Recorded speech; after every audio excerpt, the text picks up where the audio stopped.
welcome back to the channel. Thomas here, and we have something special for you today. We have a 2018 Volkswagen Golf GTI. Let's see if this car is still the best hot hatch on the market. Okay, so this is the 2018 Golf GTI, also known as the Mark 7. In this case, this is the Mark 7.5 since it did get a refresh mid-cycle. Some of the changes that Volkswagen made in 2018 was the elimination of the Sport model. So in this case, all you have is the S model, the SE model, and the Autobahn, and obviously you have the Golf R. This right here is the SE model, so this is the mid-grade or mid-tier version of the Golf GTI. Let's take a closer look at some of the changes they made. So for 2018, Volkswagen did a little bit of a refresh with the car, starting off with the exterior, did a lot of changes here. You have the front bumper, which was refreshed with some new headlights, new front bumper, and new LED fog lamps. The front bumper is also redesigned with a honeycomb grille, and you have this signature GTI line right here that goes straight through. But this time, Volkswagen actually continued this line through the headlights, which is pretty cool and matches the actual daytime headlights. I just like this red coloring all around here with the black trim. At first, I thought this was an aftermarket part, but Volkswagen actually made a pretty cool body kit. It doesn't look tacked on like some of the older body kit cars. This looks like an aftermarket, very clean, subtle, but very interesting and very nice and attractive. Especially in this red color, you have these black trim. This is a front lip right here, and that also continues along the side here. You have this black trimming, and it looks really, really awesome. One of the cool things as well was the VW logo right here. They have all the sensors in here for lane keep assist, adaptive cruise control. All those sensors are in this VW logo here. Another thing to note that they changed here was in this SE trim, we have all LED headlights, LED daytime lights. And the cool thing about it is that this car has the adaptive headlights. So when you take a corner, it actually turns into the corner. Pretty cool, we'll show you that in the future. Onto the wheels, these are 18-inch aluminum wheels. Really nice looking actually, a little bit different than the previous generation or the Mark 7 where it was a little bit shorter with more of a curve here. But looks pretty good, pretty attractive with this color here, some chrome. Maybe I wish there was a black color, but it looks pretty good. There is some black in the wheel here. And you have these big brakes. These are the brakes from the Golf R, which is pretty awesome that they offer this in a GTI version. So pretty good brakes, we'll see how that feels on the road. This thing is pretty cool too. You have this big panoramic sunroof, which is really awesome. And it also matches the theme of the car, so really good. Along the back here, you have now all LED taillights, LED reverse light. You have a reflector at the bottom here, and dual exhaust with chrome tips to the end here.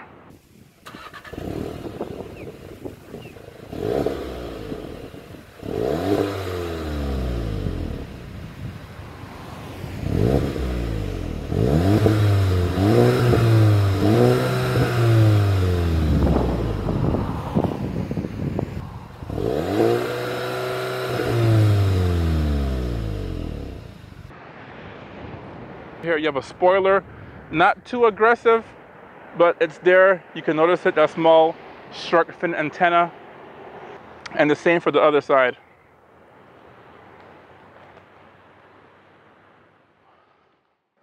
Let's open the hood and see what's under the bonnet here.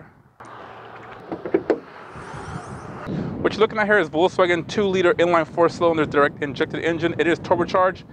And in this configuration, it's putting out 220 horsepower and 258 pound-feet of torque. So we'll see how that feels on the road as we go do our test drive. Besides that, it's a pretty nice engine bay.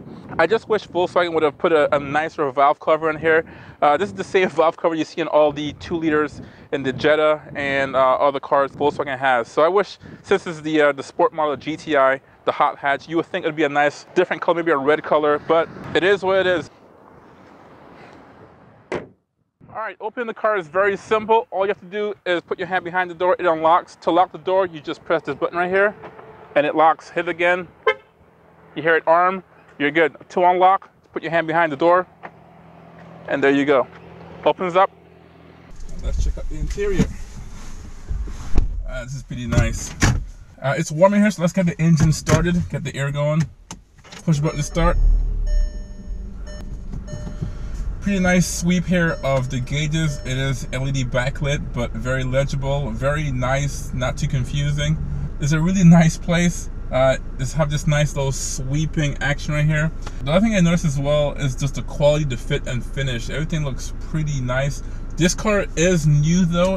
It has only 5,000 miles on it, so everything should look relatively new. But let's start from the left here. You have your brushed aluminum, I guess, accents here with the door handle, and also on the side here with this, I guess, fake carbon fiber. It looks like a honeycomb design, almost like the front grille, which is, I think, what they were going for. Another thing you can't really see right now since it's daytime is this little strip right here. There's an LED light strip right here, and in nighttime it looks really good. It gives it a really nice accent and makes it pop at night. You have your leather armrest. It's not that soft, but maybe it is durable. You have this leather-like material. It might be leather, but you have this red stitching, which also continues along the whole interior of the car, even with the steering wheel here. You have this piano black finish that goes also along the car. It does give it an upscale feel, but it is a fingerprint magnet, and also it is very difficult to clean. We talked about the gauges already. You have 2 analog gauges. You have your tachometer, and then you have your speedometer. In the center, you have your multi-function display. It is colored, so you can get different information on that.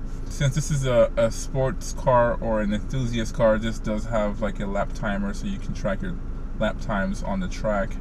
All right, then you go to the center here, you have your normal air vents, and then the big thing here is this 8.4-inch navigation display. This doesn't have navigation, but what it does have is Apple CarPlay and Android Auto, which is really great. Besides that, the screen is really vibrant, very bright. The colors are really good. Touchscreen is very responsive. Pretty cool thing here is your performance meter here. This is pretty cool, where you can see your kilowatt, which is your torque, your PSI, which is your turbocharged pressure output, and then you have your G's for lateral G's. And you can obviously configure this the way you want to. With the arrows, you can scroll up, or actually go up or down. That's your water temperature.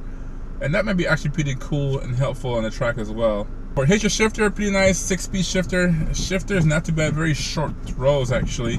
A little notchy, but the throws are not bad. You have your start stop button right here, which is pretty standard nowadays. And you have your mode button here, that's your drive mode buttons. You press that, you can change the different driving modes. You have eco, normal, right now it's in normal as default. You have sport, and then you have custom. For right now, we'll start off in normal. You can also go to custom and actually adjust it to what you want. So you can change your steering wheel, how stiff it is. For custom, it's in sport, and you have different options for that, sport or normal. Drive system, normal, sport or eco. Your differential lock is in normal, but you can have it in sport as well, and that adjusts your limited slip differential. Adaptive front headlights, those are really, really great. Engine sound, that's pretty interesting, how you can change your engine sound. Right now it's in comfort, and you have normal, sport, and eco. And down here is pretty simple. You have your parking brake with the same piano black finish, which is going to be really interesting because this is a very common point of contact, so it's going to get dirty pretty fast. Then you have 2 cup holders, nothing big here. And then you have your, I guess, your compartment here with your armrest. Just like the armrest in the door. It's soft. I guess it could be softer, but you have this stitching here, red stitching, which is pretty cool. These seats, by the way, are pretty awesome. They're leather. You can also get this in cloth with the plaid design. Not my cup of tea, but it is nice. They are heated, not cooled, and they work pretty great. They're very, very, very comfortable. That's like 4 or 3 varies, but they're very comfortable, and they do have adequate bolstering to keep you in place. Now it's semi-automatic or semi-powered. Some portion of it to go forward and back is manual, so that's not powered at all, but the recline function is. You have this big panoramic sunroof that's a lot of light in. It is tinted. The only thing I like about it is the shade. The visor is like a mesh material. It's not necessarily a actual block off, so even if you have it closed, there's some light still coming in on a very sunny day. The back of the interior is pretty nice as well. Adequate spacing. It can hold 3 people back there. That's pushing it a little bit, maybe 2 adults, maybe 1 child, or 3 kids. The seats do fold back there. It's a 60/40 folding rear seat with a pass-through for golf clubs or skis, and there are some cup holders in there as well. Besides that, pretty straightforward. The only thing left to do right now is to go for a drive, so let's go take it for a spin. Alright, so we're going to reverse out of here. As you can see, we have a reverse camera on the car. It doesn't have any trajectory, but it does show you distance. And you can change the range, obviously, or the wideness of the camera if you want to. Alright, let's get out of here. Alright, so let's turn around over here and start driving.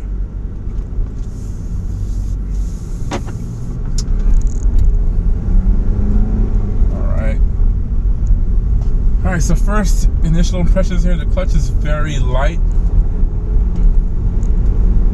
Shifter is not bad. But the clutch pedal, the engagement point is really high. I feel like it's at almost close to the tip of the pedal as far as travel. I wish it was a lot lower. Maybe you can adjust that later. Here we go. Not bad. Doesn't feel responsive. It feels like I have to press or dip into the throttle a lot to get some responsiveness out of it. Let's downshift again. Yeah, I gotta press it really deep.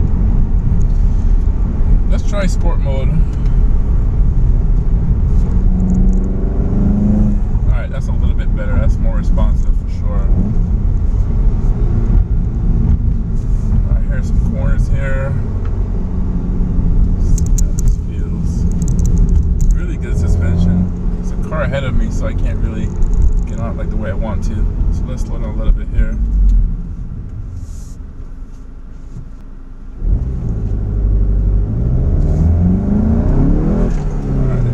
Wheel spin in first gear, that's customary with turbocharged cars. Brakes feel really good, really good. These do have the Golf R brakes. Alright. Pretty nice.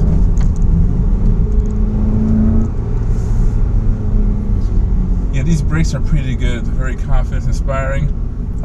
What's really interesting about the brakes here though is that the bias seems to be really nice. It doesn't seem to favor the front or the rear. Most cars favor the front brakes, meaning when you press the brakes, it seems like the nose tips over because the front brake is doing so much work. And in some cars, the back feels like it's dragging a little bit. This car feels really balanced. The brakes, it seems like all the tires are just giving equal pressure. Maybe the front is, has a bias to it, but the bias is really good, if that makes any sense. Yeah, sounds really good.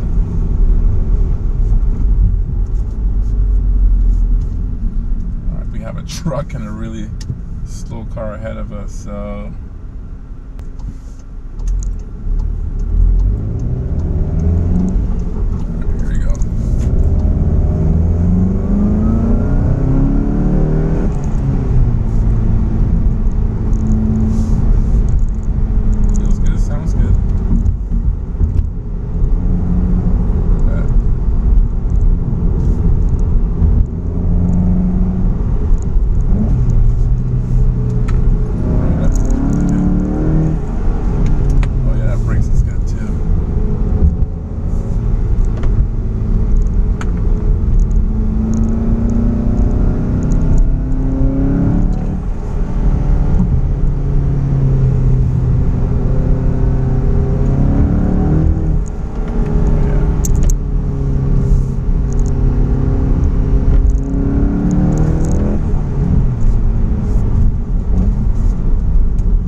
really good actually. Feels, it's a healthy car, obviously it's new, but yeah, that feels really good.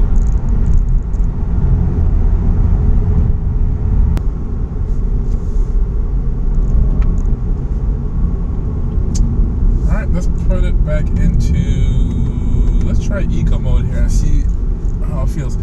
Oh yeah, I can feel a difference in the steering wheel immediately. On the topic of steering and steering wheel, the ratio is pretty good for sure. One thing though I have an issue with is the feedback. That whole time there, no feedback at all from the road. Obviously we don't want torque steer. This car has literally no torque steer. It could be by design from the computers or just the geometry of the suspension, but just no feedback. I mean, this road here is smooth and you can see the car is just going straight.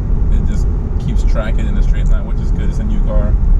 So back in eco mode here, the throttle response is very slow, which makes sense once you just save fuel, and it's very quiet. This, you can live with this on a daily basis. So this will be very good for commuting to and from work. Since we're talking about responsiveness and eagerness of the car does have a relaxed feeling to it. Very mature. It doesn't feel too racer or boy racer like we just tested the Ford Fiesta ST. That one was really aggressive. It seemed like that car was at level 10 all the time and you couldn't dial it down. There was a sport mode in that car, but it was only the traction control. So you would always get the intake noise, induction noise, which is pretty cool all the time. You couldn't turn that off. Steering was consistent. Steering was very light in that car too, just really responsive. And the suspension was just in race mode all the time, just too rough, too aggressive. This thing is really great. Steering wheel is awesome. I like this, you know, brushed aluminum trim here. It reminds me of the Porsche products. The Porsche one doesn't have all these gizmos and gadgets because it's so driver-centered, but it does remind me of it. It is pretty cool with the red stitching. You have this flat bottom steering wheel right here at the bottom, which is awesome, with the GTI logo, knowing that this is the sportier model of the Golf. Besides that, you have all the cruise control buttons and the voice command, stuff that you would expect from a car of this age. Alright guys, on the bakery rating system, the 2018 Golf GTI gets a 4.5 out of 5 loaves of bread. 4.5 out of 5. Car is really great. It's, I think, the best balance of both comfort and sporty in a compact car. So you have the competitors like the Honda Civic, the WRX, and the Ford Focus. And of all of those, this one seems to just have the best of both worlds. Honestly, one of the things that probably stops this car from getting a 5 loads out of 5 would be maybe just the power. It is very civil. Even in sport mode, it's very, I don't know how to say it, not soft is the word. It's very composed, as the best way to put it. Even in sport mode, full throttle, no drama, just very composed. This thing just seems like it's going fast. You can't tell that you're going fast. It's so smooth and refined, which is good for daily drive, but you also want that other edge where the car can make you smile and feel fun. I'm sure with maybe 20 or 30 horsepower more, this car would be a blast. And the chassis can definitely handle it because this thing is so composed. If you're one of those car enthusiast guys or gal who like to tweak and tune your car, then you can easily do it with a tuner if you want to. Buy some parts that might void your warranty. This is a new car with less than 6,000 miles in it, so probably don't want to do that so soon. But yeah, you can probably get easily 40, 50, 60 horsepower with some mods in this car.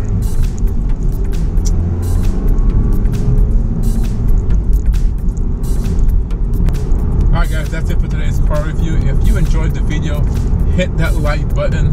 Leave a comment down below if you have any questions about what you saw today or about the car.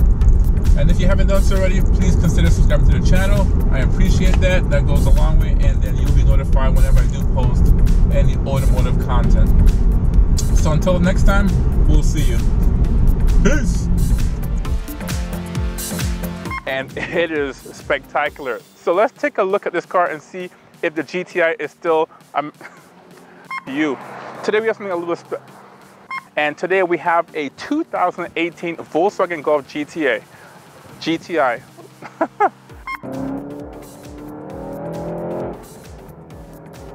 Really nice.